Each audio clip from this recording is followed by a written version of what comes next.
জুমার দিনে যেসব আমলে গুনাহ মাফ হয়, আজকে জুমার দিন এক নজরে আপনাদেরকে আমি কয়েকটা আমলের কথা বলে দিই। এই আমলগুলোর কারণে আল্লাহ সুবহানাহু ওয়া তাআলা জুমার দিনে যদি আমলগুলো করেন তাহলে আপনাদের গুনাহগুলো আল্লাহ তাআলা মাফ করে দেবেন। কেমনে মাফ করবেন? সেগুলো কি? আল্লাহ তাআলা এই দিনে আদম আলাইহিস সালামকে সৃষ্টি করেছেন। আল্লাহ তাআলা আদম আলাইহিস সালামকে জমিনে অবতরণ করিয়েছেন। এই দিনে আদম আলাইহিস সালামকে মৃত্যু দিয়েছেন। এই দিনে এমন একটি সময় আছে যখন বান্দা যা কিছু আল্লাহর কাছে প্রার্থনা করবে, আল্লাহ তখন বান্দাকে সেটাই কবুল করে সেটাই দিবেন, মাফ করে দেবেন। কেমনে মাফ করবেন?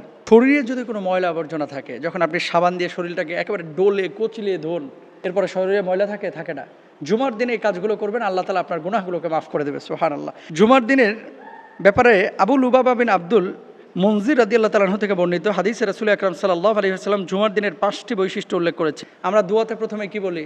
রব্বানা যালামনা আনফুসানা দোয়া করি, রব্বানা তাকাব্বাল মিন্না দোয়া করি, আল্লাহ আমার গুনাহ ক্ষমা করেন দোয়া করেন। তা আপনি ওই সময় দোয়া করবেন, আল্লাহ ক্ষমা করে দেবেন।